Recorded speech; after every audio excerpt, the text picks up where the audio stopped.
¿Listos? Bueno.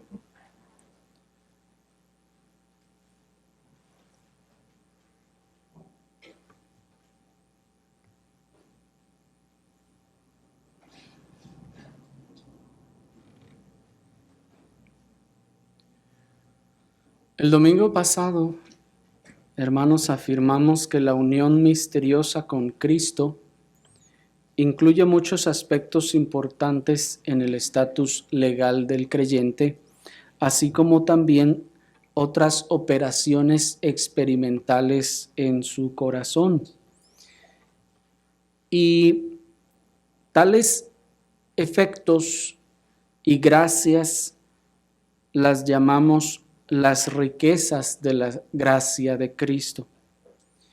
Y dijimos también que es necesario que nosotros conozcamos estas gracias y es necesario que nos apropiemos de ellas por la fe para así beneficiarnos de ellas y ser fortalecidos en la vida espiritual para nuestro crecimiento en santificación y en nuestra relación personal con Cristo y con la iglesia. Así que el día de hoy, hermanos, vamos a continuar con ahora el segundo grupo de gracias. Ya vimos la ocasión anterior el primero, que bueno, solo incluía uno, pero vimos el primero de los 4 grupos que dijimos que íbamos a ver de gracias de esta unión con Cristo. En esta ocasión vamos a comenzar con el segundo grupo y vamos a ver las gracias relacionadas con la aplicación de la salvación en el creyente. Así que vamos a ver la unión con Cristo en la aplicación de la salvación. Pero vamos a ver, hermanos, que son muchas gracias que devienen de Cristo en la aplicación de la salvación. El domingo pasado vimos que esta bendita unión con Cristo comienza en el vientre de la elección, como lo expresaba el ministro puritano Thomas Goodwin. Y desde entonces veíamos que el creyente ha estado unido a Cristo como el cuerpo a la cabeza. Pero no es hasta que el hombre es genuinamente convertido en arrepentimiento y fe, veíamos, que participa conscientemente de esta unión misteriosa. Tal vez algunos incluso pensaban sobre la unión con Cristo, que ciertamente llegaríamos a estar unidos a Cristo cuando pudiéramos estar con Él en su presencia en la eternidad.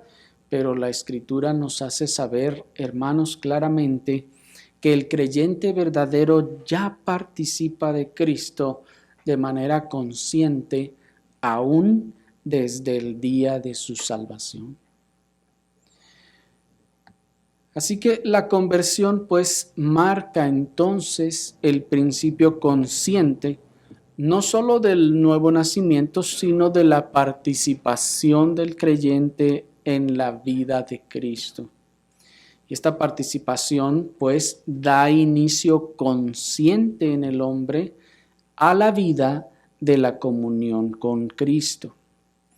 Así que vamos a ver el día de hoy 2 de esas gracias que comienzan a fluir de Cristo y a obrar en el creyente. Vamos a ver la gracia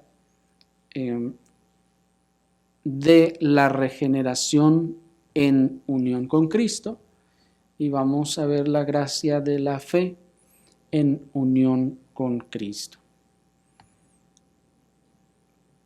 Acompáñenme a Efesios capítulo 2, versículo 5, para comenzar a ver la gracia de la regeneración en Cristo. Efesios capítulo 2 dice el versículo 5, si quieren podemos leer desde el versículo 4 para que hagamos el contexto del pasaje. Dice: pero Dios, que es rico en misericordia, por su gran amor con que nos amó, aun estando muertos en pecados, noten el texto, nos dio vida juntamente con Cristo. Por gracia sois salvos. Nos dio vida juntamente con Cristo. Observen cómo, hermanos, la importancia de estar unidos a Cristo es de trascendencia vital. Es de vida o muerte. Estamos unidos a Cristo, tendremos vida espiritual. No estamos unidos a Cristo, entonces estamos en muerte, dice el texto, aún estando nosotros muertos. ¿Qué ocurrió? En virtud de la unión con Cristo, juntamente con Cristo, nos dice, nos dio vida. La nueva vida que recibe el pecador elegido en el día de su salvación no es una vida recién creada, sino la vida de Cristo. La vida de Cristo que es aplicada en el creyente en la participación de Cristo. Porque por lo general cuando pensamos en que alguien viene a nacer de nuevo o que recibe vida, tendemos a pensar como que ya, debido a que nuestra alma es espiritual, que solamente el Señor nos da como una sacudida o una limpiada y entonces ya hay vida espiritual en nosotros. Pero, hermanos, cuando nosotros no hemos sido unidos a Cristo, no hay vida espiritual. Estamos muertos. Que nuestra alma sea un ser espiritual, esto es algo distinto. La vida espiritual de la que aquí se está hablando es la vida de Cristo. No se está refiriendo a existencia espiritual, porque nosotros podemos pensar y decir, bueno, pero si somos almas vivientes y esa alma es eterna, entonces pues ya nuestra alma, que es espiritual, pues ya estaba viviendo y tenía vida. Entonces, ¿qué pasó ahí? Pero no, hermanos, aquí no se está hablando de la existencia espiritual del alma, esa creación del alma. No, aquí se está hablando de una vida espiritual. Esta verdad no solo derriba por tierra todas las pretensiones del arminianismo respecto a poder salvarse a sí mismo, es decir, darse vida a sí mismo, sino que también deja claro que toda profesión de religión sin verdadera vida y relación consciente del creyente con la persona de Cristo no es verdadero cristianismo. El arminiano que piensa que puede alcanzar su salvación por medio de las obras, hermanos, traigámoslo a la realidad de la vida espiritual. Y preguntémosle, entonces, ¿tú estás diciendo que tú te puedes dar vida espiritual a ti mismo? Pues la Escritura dice que estás muerto en pecados. Entonces, tú le echas ganas y entonces te produces la vida para ti mismo. Esto no puede ser posible. La vida espiritual comienza cuando la vida de Cristo se aplica al corazón, al alma de la persona, y es la vida de Cristo la que vive o vivifica al creyente.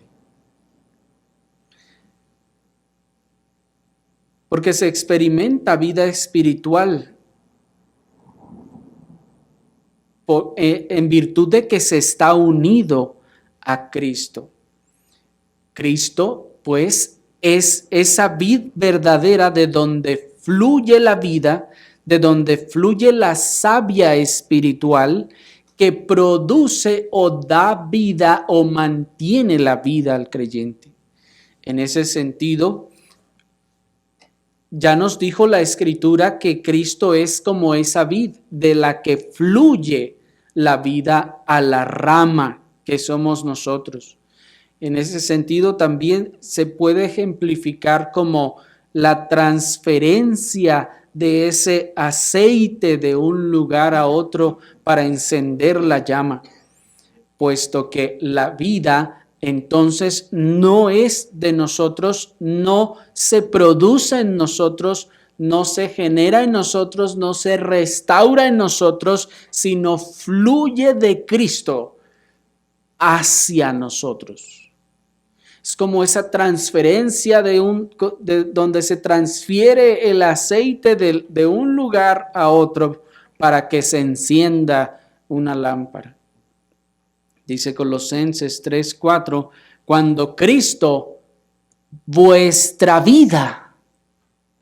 Qué cosa tan impresionante. Colosenses 3:4, cuando Cristo, vuestra vida. ¿Se dan cuenta? Se manifieste. Entonces vosotros también seréis manifestados con Él en gloria. ¿Quién es la vida? Cristo. En ese sentido, entonces, esa vida espiritual que se recibe en la regeneración no es otra cosa que la vida de Cristo, de manera que yo no puedo decir, ahora tengo vida espiritual, como diciendo que es mía o de mí. No, es la vida de Cristo produciéndome la operación o la vida. ¿Me explico? Noten que no se trata de nuestra vida espiritual entonces, sino la vida de Cristo implantada y fluyendo hacia nosotros. Ahora bien, aquí es necesario hacer una aclaración pertinente. Y es que cuando hablamos de vida espiritual, no lo decimos entonces, como decíamos, en sentido místico en el que hoy en día se tiene, sino cuando hablamos de vida espiritual estamos hablando en el sentido en el que la Escritura usa el término espiritual. El término espiritual es un término que, sobre todo en las congregaciones pentecostales, se le da una connotación muy mística. Y como alguien había dicho, cuando se usa el término espiritual, muchas veces se significa, entre muchas otras cosas, un poco más que superstición o que hay una especie de emoción o sensación. Pero en el Nuevo Testamento el término espiritual se refiere a aquello que es del Espíritu Santo y no a ninguna otra cosa más. En el Nuevo Testamento el término espiritual se refiere a todo aquello que es del Espíritu Santo y no más. Es decir, no hay veces en el que el término espiritual se refiere al hombre y a veces a la emoción, a veces a tantas cosas, no, solamente en el Nuevo Testamento cuando esta palabra espiritual está, se refiere a todo lo relacionado con la obra y el efecto del Espíritu Santo. El hombre espiritual entonces no es aquel que es más santo, como en los lugares de donde el Señor nos sacó se pensaba. El hombre espiritual no es entonces el que está en un grado más elevado que todo el resto de los demás. El hombre espiritual en la Escritura simplemente es el que posee vida espiritual. De manera entonces que si ustedes poseen vida espiritual, ustedes son un hombre espiritual. o mujer espiritual, si quieren así llamarlo. Pero en ese sentido, el concepto de ser espiritual no es un rango, ni es algo que alcanzamos, un propósito o un proceso. No, sino que es un estado espiritual. El hombre espiritual es aquel en quien habita el Espíritu Santo y por consecuencia es controlado por él. Eso es ser espiritual. De manera entonces que no pensemos más en que los espirituales son un grupo especial de creyentes que han llegado a tal o cual nivel. No. Espiritual es todo aquel que tiene al Espíritu Santo y que es controlado por el Espíritu Santo. Y es por el Espíritu Santo habitando y dominando su ser que el hombre espiritual tiene una mente espiritual. Y es por eso, porque el Espíritu habita en él, que entonces tiene inclinaciones espirituales. De otro modo, no las podría tener. ¿Me están siguiendo? Por eso es espiritual, porque el Espíritu Santo está en él y opera esas cosas. Cuando decimos que la unión con Cristo es espiritual, entonces queremos decir primeramente que el vínculo de esta unión es el mismísimo Espíritu Santo. Cuando decimos entonces que la unión con Cristo es espiritual, estamos diciendo primeramente que el vínculo de esta unión es el mismo Espíritu Santo. Existe pues entonces una muy íntima interdependencia entre Cristo y el Espíritu Santo en las operaciones de la gracia salvadora y preservadora y glorificadora. Es decir, Cristo ha ganado todas esas riquezas de gracia y es el Espíritu Santo el vínculo o el medio que aplica todas estas gracias y las hace operativas en el creyente verdadero. ¿Me siguieron? Ahora, también debemos saber que el Espíritu Santo es también llamado en la Escritura el Espíritu de Cristo. Por lo tanto, entonces, el Espíritu Santo es el que opera, aplica y hace funcionar todas las gracias que se derivan de las riquezas de Cristo. ¿Me explico? De manera entonces que el Espíritu Santo es ese vínculo necesario e indispensable, por lo cual nuestro Señor Jesucristo nos dijo: os conviene que yo me vaya, porque es necesario que venga el Espíritu. Cristo entonces, repito, ganó todas estas riquezas de gracia para que el Espíritu aplicara todas estas cosas y las hiciera operar en el creyente. Así que, por esta razón, la unión vital con Cristo o la unión de vida con Cristo, entonces nos hace participantes, vamos a ver luego, de la persona de Cristo y de todos los beneficios redentores de Cristo por el Espíritu Santo. El medio entonces de aplicación es el Espíritu Santo. Así que, bien.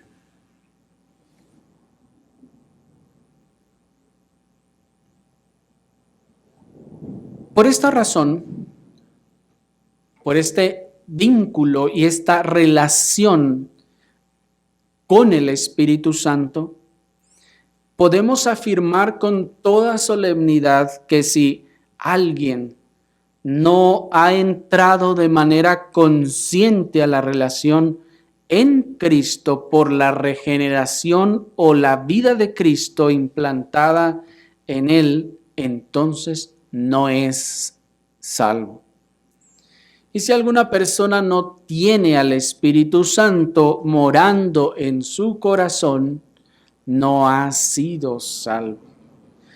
Segunda a los Corintios 5:17, un texto muy conocido, nos dice: de modo que si alguno está en Cristo, nueva criatura es. Las cosas viejas pasaron, y aquí todas son hechas nuevas. ¿Qué es estar en Cristo? Es estar unido a Cristo. Pues muchos piensan que estar en Cristo es estar en la iglesia. Muchos piensan que estar en Cristo es estar en el cristianismo. O piensan que estar en Cristo es estar enrolado en las cosas que tienen que ver con Dios. No, eso no es estar en Cristo. Estar en Cristo es estar unido de manera vital con Cristo.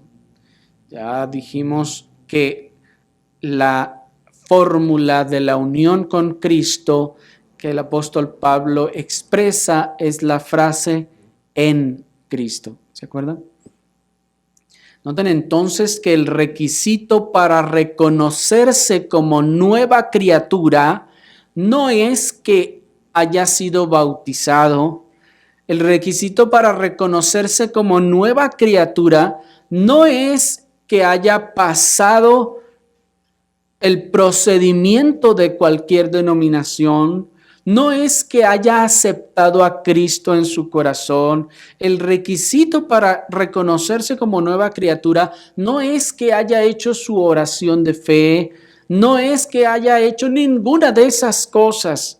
El único requisito, nos dice el texto, para que se reconozca a alguien como nueva criatura es que esté unido objetiva y subjetivamente a Cristo. Y decimos objetiva y subjetivamente porque alguien puede estar unido objetivamente, mas no subjetivamente todavía. Y no es hasta que esté unido subjetivamente también en Cristo que se le puede considerar nueva criatura. Es nueva criatura porque tiene una nueva vida, la vida de Cristo. Y por eso es nueva, por eso puede ser nueva criatura si no sigue siendo el mismo. ¿Me explico? ¿Por qué es nueva? Porque es la vida de Cristo. Si fuera mi propia vida, la vida o la existencia de mi alma, entonces seguiría siendo yo mismo. ¿Me explico? Pero ahora es algo nuevo en este sentido de la procedencia de la vida. De manera que no es el conocimiento de la Biblia lo que hace a alguien cristiano.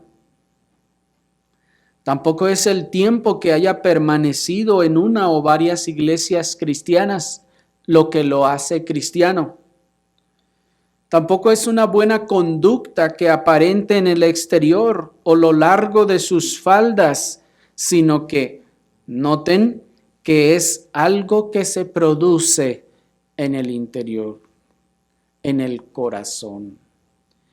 Eso, hermanos, esa unión con Cristo es lo que hace a alguien una nueva criatura.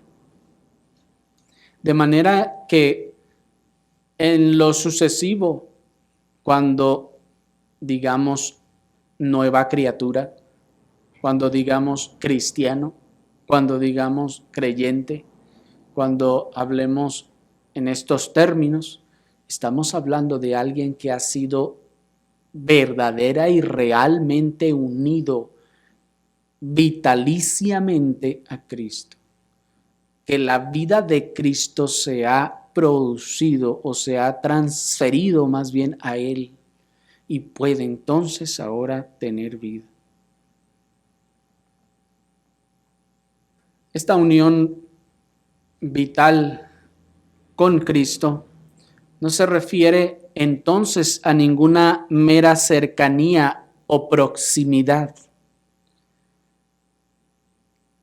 Es decir, cuando nosotros pensamos en unión, no debemos pensar en una cercanía, así como muchos dicen, no, sí, estamos unidos a Cristo porque Cristo es mi amigo, mira, aquí está a un lado de mí. Pues mucho se dice, Jehová está conmigo como poderoso gigante, y uno piensa que está ahí a un lado, ¿no? Para defenderlo. Pero la unión con Cristo, hermanos, no se expresa en esos términos. Esa unión, pues, no es una cercanía, no es una proximidad, pues no es el poner dos objetos juntos.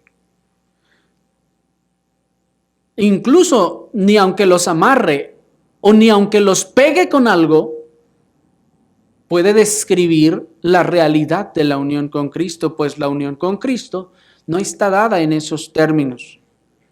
La palabra griega que se tradujo como nos dio vida juntamente con Cristo es la palabra sun, que solo aparece 2 veces en la Escritura.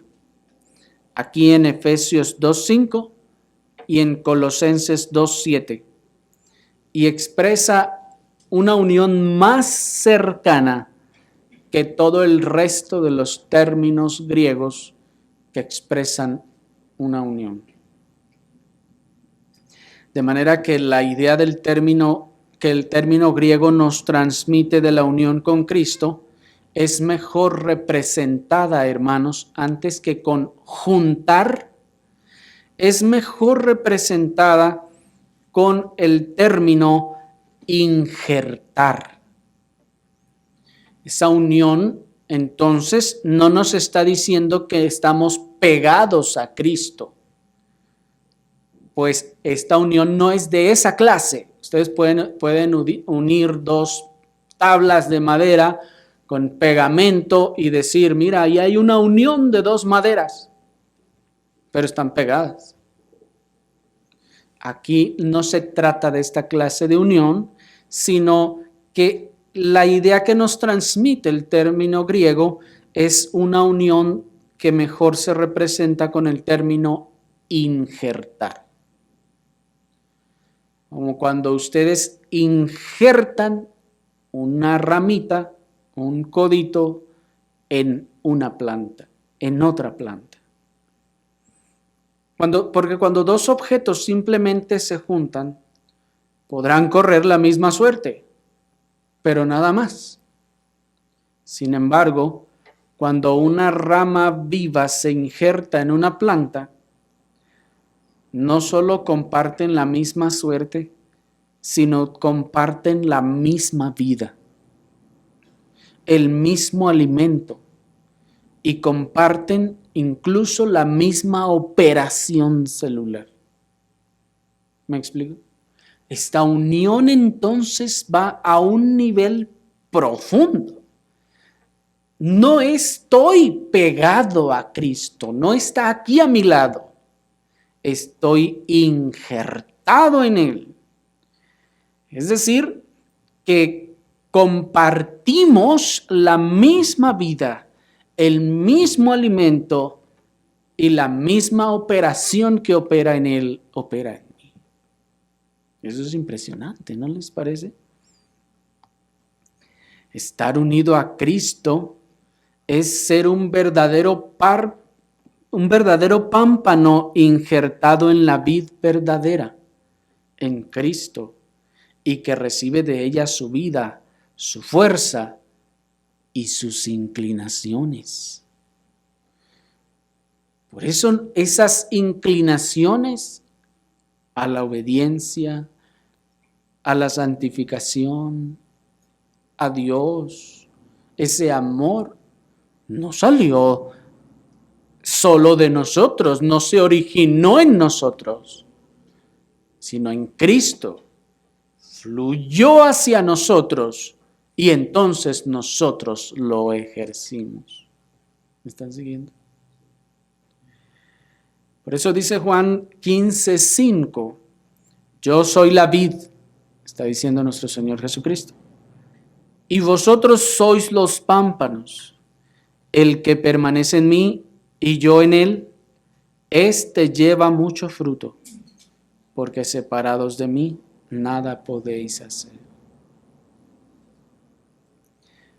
Cuán asombrosa verdad es esta, hermanos.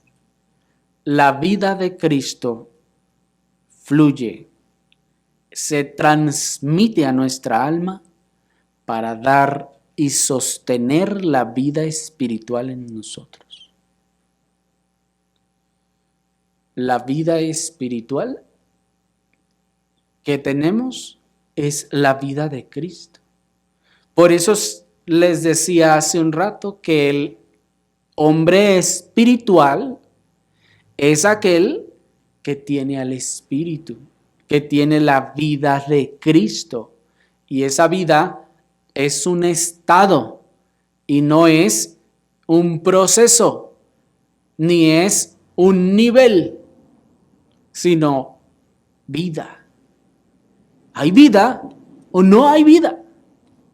¿Me explico? No puede haber media vida de Cristo en mí, ni un pedacito, ni el 200% de vida, no. Es la vida de Cristo y no más, ni menos.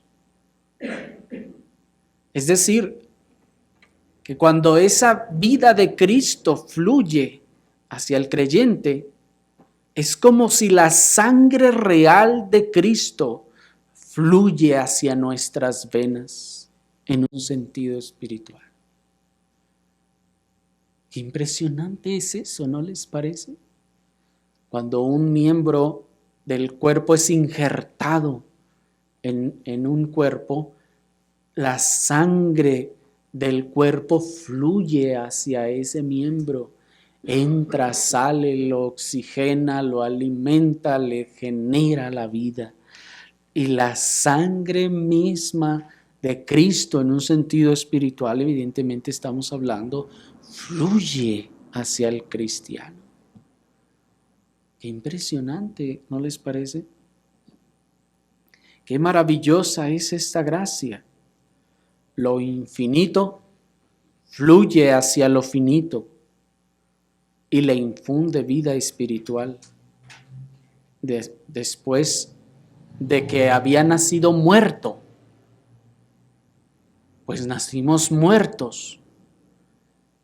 Y lo infinito fluyó hacia esa finitud para producirle vida. Por esta razón es que esta unión es llamada misteriosa o mística, porque ¿cómo ocurre eso? Hermanos, es único y misterioso.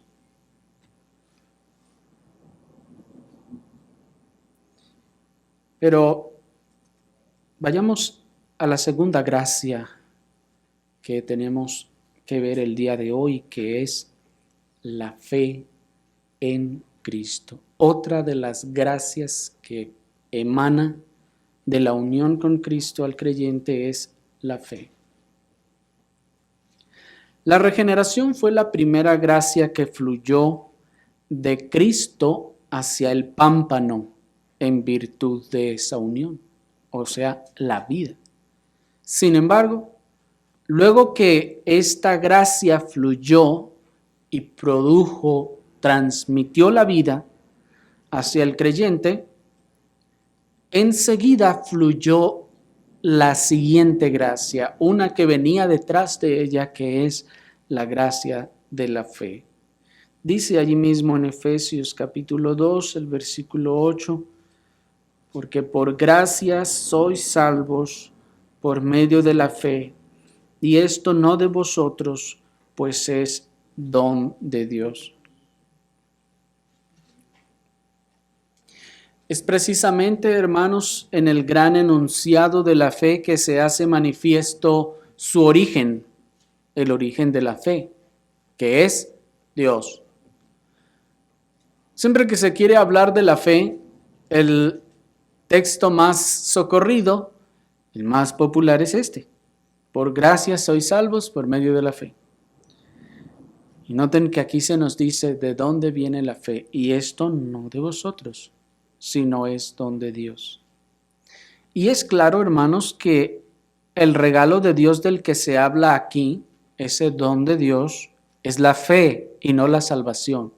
Porque muchas personas interpretan y dicen, no, pero es que aquí lo que no es de nosotros es la salvación, no la fe. ¿Me siguieron? Miren el texto. Porque por gracia sois salvos por medio de la fe, y esto no de vosotros, pues es un don de Dios. Y en el evangelicalismo se dice, es que lo que no es de nosotros es la salvación. La fe sí, la salvación no. La salvación fue el regalo que nos dio.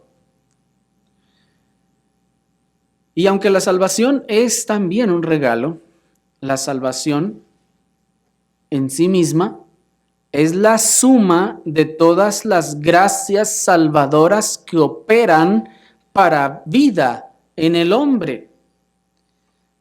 Y el propósito aquí del texto es exaltar la fe, no la salvación en general. ¿Me siguieron?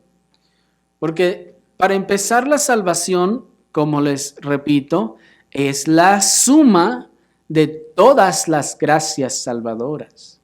¿Por qué es la suma? Porque como ya vimos en el Ordo Salutis, toda esta salvación comienza con la regeneración, viene la fe, el arrepentimiento, ¿se acuerdan?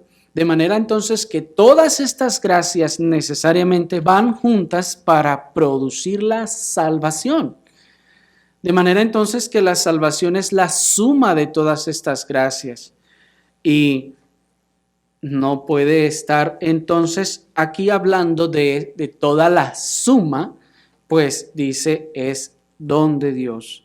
Ahora, el contexto mismo nos enseña que lo que el texto está queriendo exaltar es la fe, en este caso, y no la salvación. ¿Por qué? Porque miren cómo dice el versículo 9, no por obras, para que nadie se gloríe. De manera entonces que aquí el texto está contrastando la fe con las obras para la salvación. Por eso dice, es un don de Dios la fe, no por obras, para que nadie se gloríe. ¿De quién está hablando? ¿Cuál es el objeto del texto? La fe en este caso.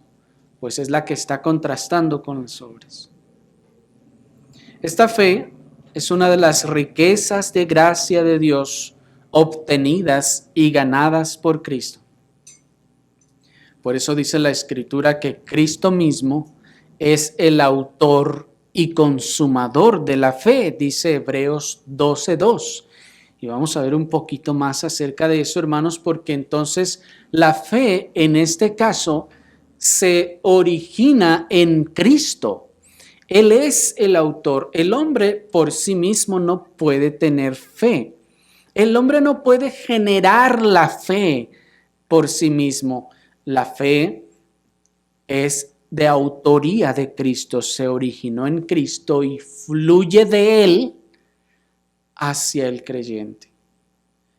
De manera que la verdadera fe es generada por Cristo en su obra redentora, de modo que se puede decir que la fe es de Cristo. Miren cómo dice Gálatas 2:16. Gálatas 2:16 dice, sabiendo que el hombre no es justificado por las obras de la ley, sino por la fe, noten, por la fe de Jesucristo.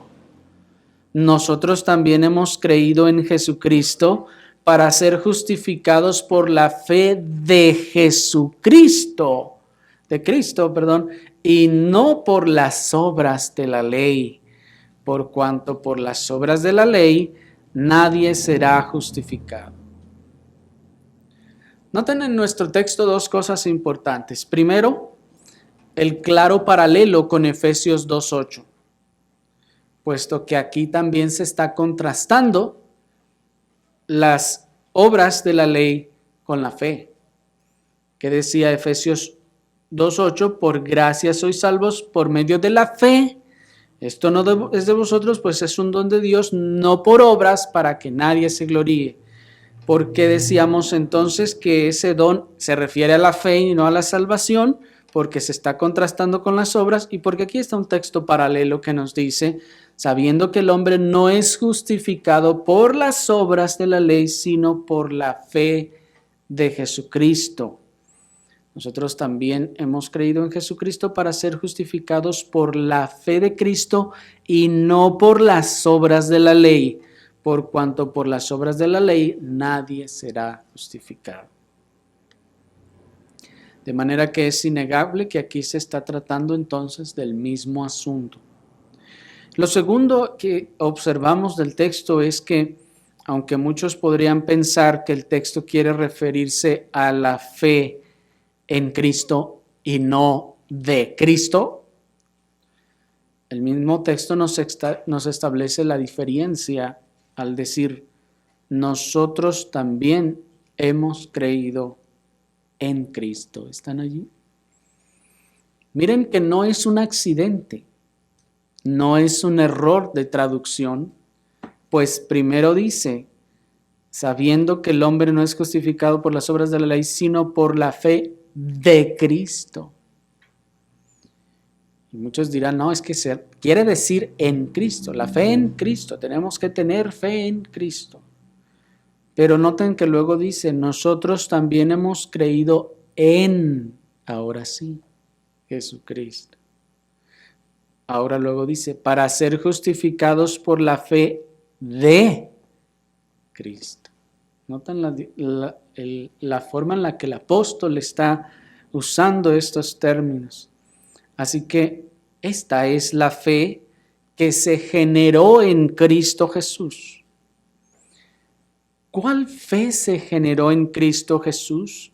Esa perfecta confianza y sumisión que manifestó hacia el Padre en vida y en muerte. ¿Me siguen? La fe, entonces, hermanos, ¿creen ustedes que podía originarse en el hombre? ¿Dónde entonces se generó? Allá en la eternidad, cuando Dios estaba creando todo, creó entonces también la fe y se quedó ahí esperando para ir y meterse en cada creyente. No, hermanos, la fe se originó en Cristo, en su obra, a través de su obra. Es decir, Cristo generó la fe, la originó, Él es el autor. Al poner su confianza en el Padre, al poner su confianza y su sumisión al Padre en todo lo que el Padre le mandó, tanto en vida como en muerte. ¿Me sigue? Ese Cristo 100% hombre que depositó toda su confianza en el Padre, toda su voluntad en el Padre, para vida y para muerte. Ese Cristo 100% hombre que sudor como grandes gotas de sangre y depositó su esperanza y su confianza en que el Padre le resucitaría de entre los muertos. Y es precisamente esa fe perfecta la que fluye desde Cristo hacia aquel que ha sido unido o injertado a Él. Por esa razón la fe que nosotros ejercemos o que opera en nosotros es la fe de Jesucristo.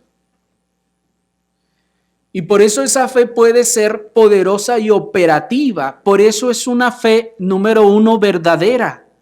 Por eso es una fe, número 2, aceptable. Y por eso es una fe, número 3, perfecta. Y por eso es una fe poderosa. Porque si se tratara de mi fe, entonces sería incompleta. Si se tratara de una fe que yo generara, entonces sería imperfecta. Sería una fe convenenciera. Si se tratara de mi fe, sería una fe fluctuante. Si se tratara de mi fe, sería una fe débil. Y además sería una fe manchada de mi pecado, lo que la haría inaceptable e ineficaz. ¿Me explico? No podría producir nada una fe así.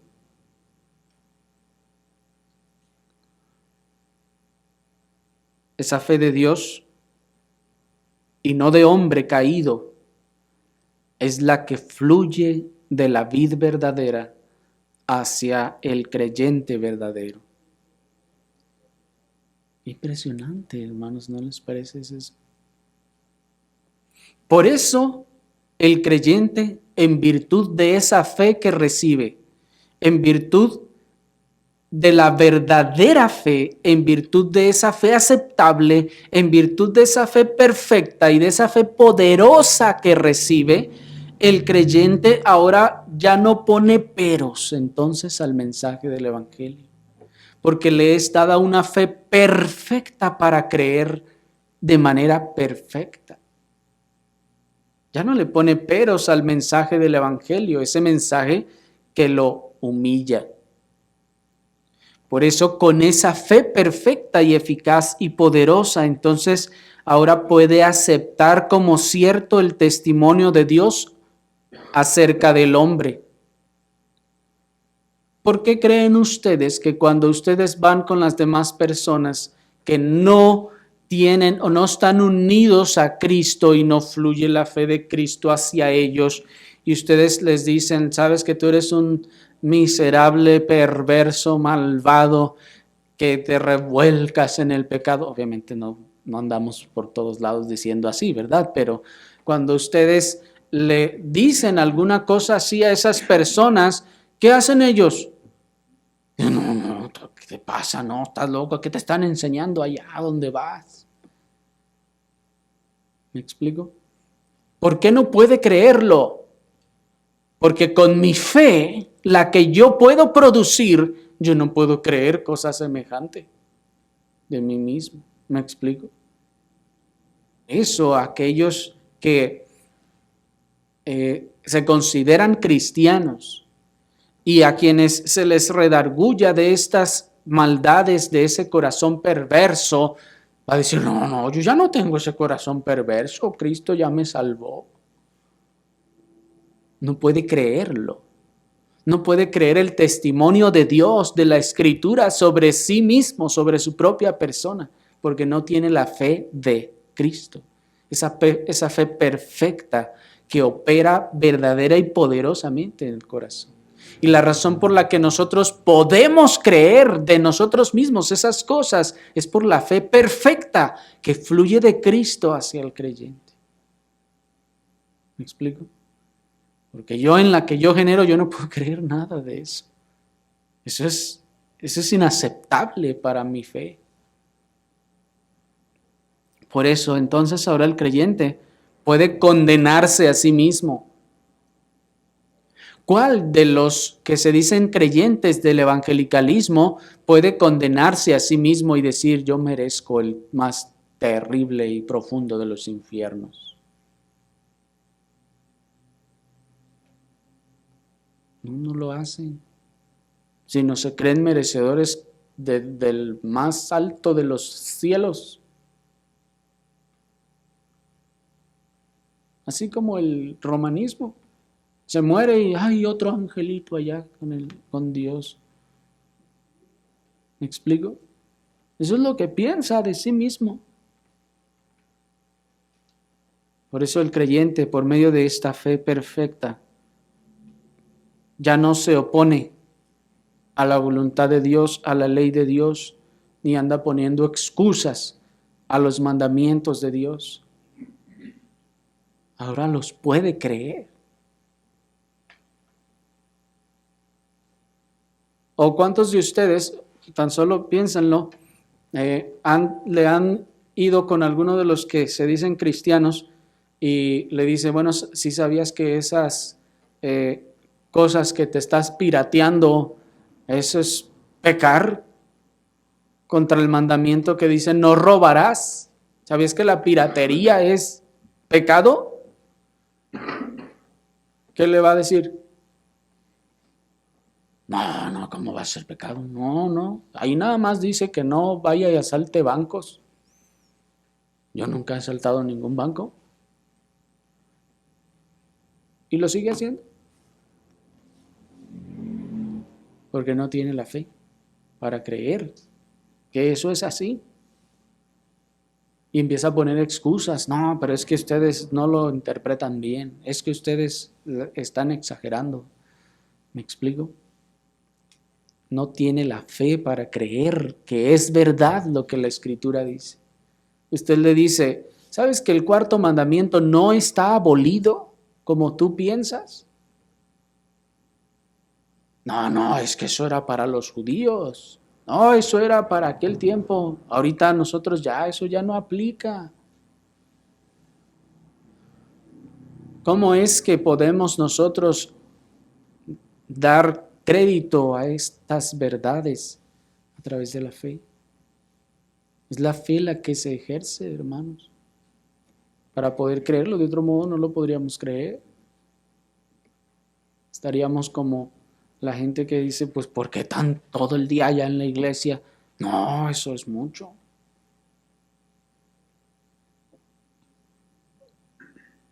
Por eso, a través de esa fe es que podemos creer, hermanos. Noten esto. Es por esa fe, fe de Dios y no de hombre caído, que podemos creer aunque no comprendamos por completo las cosas y aún las doctrinas. Por eso lo podemos creer. Y ustedes pueden comprobarlo en su propia experiencia. Muchas cosas ni siquiera las entendían completamente y a veces hasta ni correctamente, pero lo creyeron, ¿no les parece? Y a medida que fueron exponiéndose más a la Escritura, esa verdad se fue fortaleciendo y se fue convirtiendo en firmeza. Pero miren esa fe que nos da que podamos creer sin que lo entendamos completamente. ¿Y qué hace el que tiene su propia fe? ¿Cuál es la fe del hombre? Ver para creer. Esa es su fe. Lo entiendo, lo creo. Es decir, estoy completamente convencido, no hay ninguna cosa que no tenga duda, entonces lo creo. ¿Me explico? Pero es por esa fe, hermanos, que ahora el creyente puede creer en cosas que jamás vio.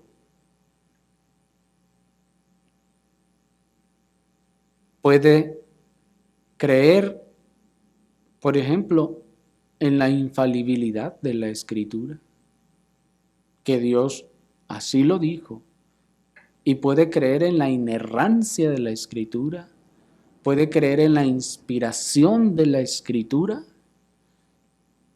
puede creer en la suficiencia de la Escritura, mientras que el que no tiene fe tiene que ir a los datos arqueológicos, a ver, demuéstrenme que esto sí era así, que, a ver, y que de verdad, ¿de dónde salió? ¿De dónde tenían los manuscritos originales? ¿Y quién los guardó? ¿Y cómo le hicieron? ¿Me explico? No tiene fe. No está esa fe. Esa es la fe del hombre. Por esa razón decíamos que cuando vienen personas a decirnos, a ver, demuéstrame científicamente que la Biblia es verdad, o demuéstrame que cómo sucedió la abertura del Mar Rojo, a ver, ¿cómo? Explícame. Aunque pudiera hacerlo, no lo va a creer porque allí no hay fe. ¿Me explico? Por eso a través de esta fe es que podemos ver a Cristo en la cruz y en la gloria. Miren qué impresionante, porque todo creyente verdadero en el momento de su salvación pudo ver a Cristo en la cruz. Y no estoy hablando de una imagen o de una figura. Estoy hablando de la fe, del dar crédito que Él estaba ahí dando su vida por nuestros pecados y poder creerle y poder creer con firmeza que está ahora sentado a la diestra del Padre con sus manos horadadas e intercediendo por nosotros. ¿Lo hemos visto físicamente? No, pero miren el poder de esa fe que no es nuestra, que podemos creerlo, aunque no lo hayamos visto. Es gracias a esa fe, pues, que podemos creer en cosas eternas que no podemos siquiera imaginar. Y podemos creer que en la eternidad las recibiremos. Y que ni siquiera podemos imaginar cuántas son y de qué magnitud son. Es por esa fe, pues, que podemos creer eficazmente y esa fe obrar en el corazón las operaciones sobrenaturales que el mismo hombre no puede hacer y no puede creer, por más que le expliquen. Y, ojo, si alguna vez llegaran a convencer a uno de esos ciencistas o naturalistas por medio de sus propios elementos y argumentos, si ustedes lograran hacer una reacción química, lo que ustedes quieran, que lo convence, entonces sí es cierto lo que dice la Biblia, ya lo vi aquí comprobado, eso no es fe. Aunque viniera a partir de ese momento, empezara a venir a la iglesia y se congregara con más constancia que usted, eso no es fe y no es salvación, no es salvo. ¿Me siguieron? ¿Ven entonces la diferencia entre la verdadera fe, que no es de nosotros?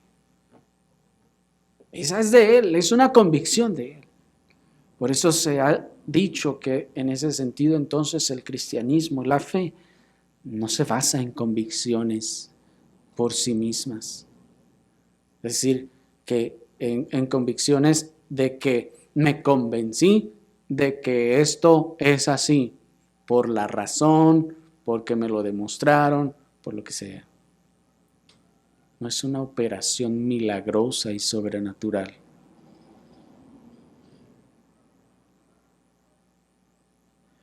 Nuestra propia fe no alcanzaría para nada de lo que hemos mencionado. No alcanzaría ni a rascar la más baja de estas bendiciones.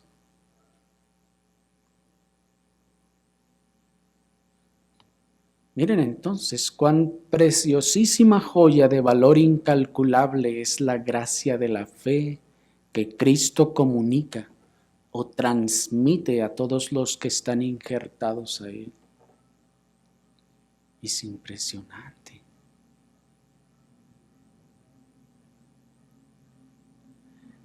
Ahora bien, esta valiosísima joya de la gracia de la fe